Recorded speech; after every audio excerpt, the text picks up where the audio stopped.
영국의 청교도들이 국교회의 핍박을 피해서 신앙의 자유를 찾아 메이플라워를 타고 그 당시 신대륙이라고 불리던 미국 플리머스에 도착합니다. 온갖 고생을 하고 우여곡절 끝에 겨겨우 도착하죠. 그리고 도착할 당시에 배에 타고 있던 사람들 절반 정도가 죽어요. 그렇게 힘겹게 생존을 해서 살아남은 사람들이 온갖 고난을 통과하고 그 해에 첫 수수한 그 곡물, 그 수확의 감격을 하나님께 감사함으로 예배드렸다. 그리고 그 과정 중에 인디언들의 도움으로 농사를 짓고 곡식과 칠면조를 주고받고 그랬다.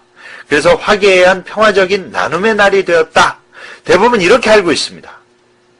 야, 여기까지만 하면 얼마나 훈훈하고 아름다운 해피엔딩으로 이렇게 이야기가 끝나면 얼마나 좋을까요?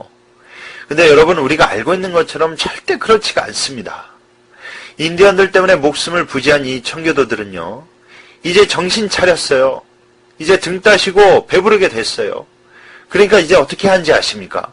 자신들을 도와준 이 인디언들의 땅을 뺏기 시작해요. 마치 물에 빠진 사람 구해주니 집 내놓으라고 하면서 이제 화내는 격이죠. 이건 그 수준을 넘어도 한참 넘습니다. 왜냐하면 인디언들을 죽이기까지 해요. 당연히 인디언들은요, 자신들의 땅을 뺏기지 않으려고 저항하겠죠. 그러자 발달된 총과 화력으로요, 닥친 대로 죽여버립니다. 이렇게 인디언들이 무자비한 학살을 당하고 있을 때 당시 청교도들은 다수가 이 앞장서거나 아니면 이교도들이라는 이유로 인디언 학살을 지지하거나 방관했어요. 그리고 여러분, 제가 인디언이라고 이렇게 표현을 썼는데 사실은 이 단어 자체가 아메리카 원주민들을 무시하는 단어예요. 원래 인디언이란 말이 무슨 뜻이에요? 인도 사람이라는 거거든요. 당시 유럽 사람들이 콜럼버스 얘기 잘 아실 거예요. 아메리카 대륙을 발견해 놓고요, 거기가 인도인 줄 알았어요. 그래서 아메리카 원주민들이 인도 사람인 줄 알고 아메리카 원주민을 인디언으로 부르던 게 지금까지 내려온 겁니다.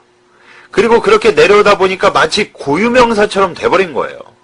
실제로 그래서 백인 중에는 인종차별적인 이 멘탈을 갖고 있는 못돼먹은 애들은요, 인디언이란 말을 미개인의 동의어로 여기면서 마치 옛날에 우리 일본 일제시대 때 한국 사람을 조센진이라고 이렇게 부르듯이 그런 의미로 써요.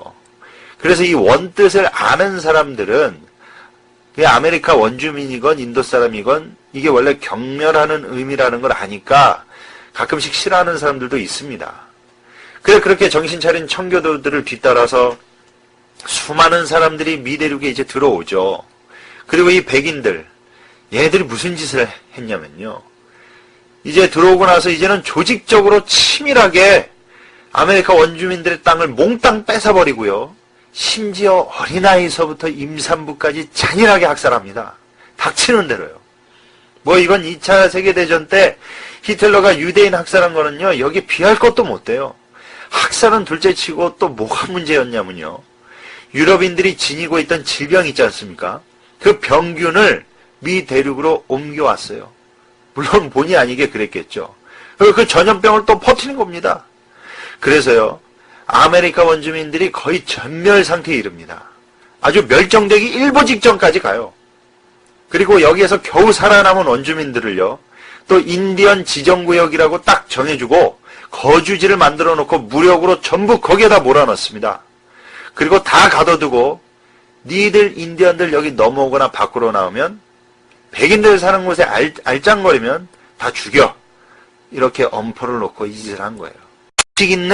의식 있는 아메리카 원주민들은요, 이분들에게 이 추수감사절이라는 것은 아주 민족적인 트라우마가 된 거예요.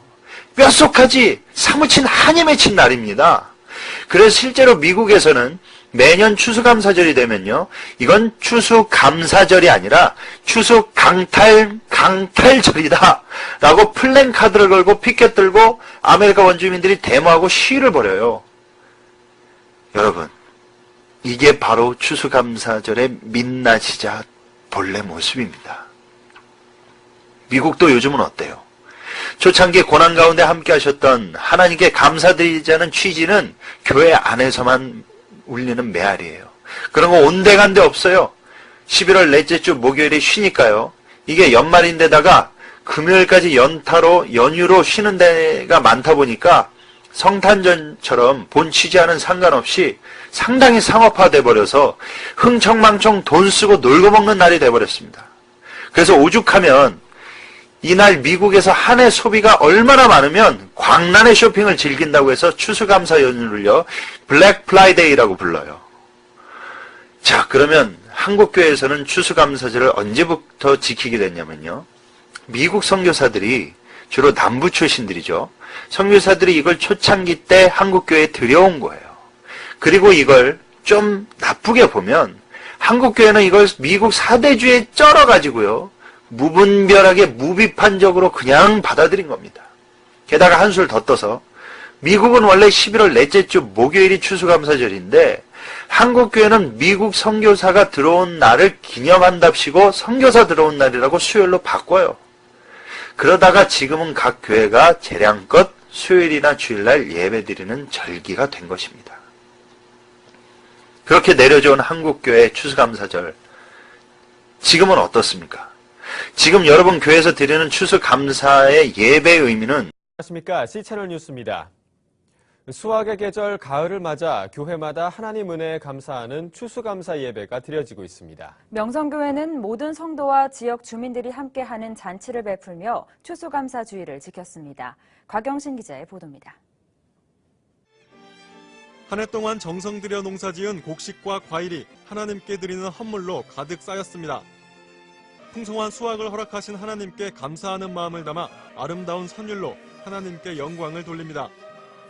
추수의 기쁨과 감사를 표현하는 전통가락은 흥겨움을 더합니다. 명성교회가 2013년도 추수 감사 예배를 드렸습니다.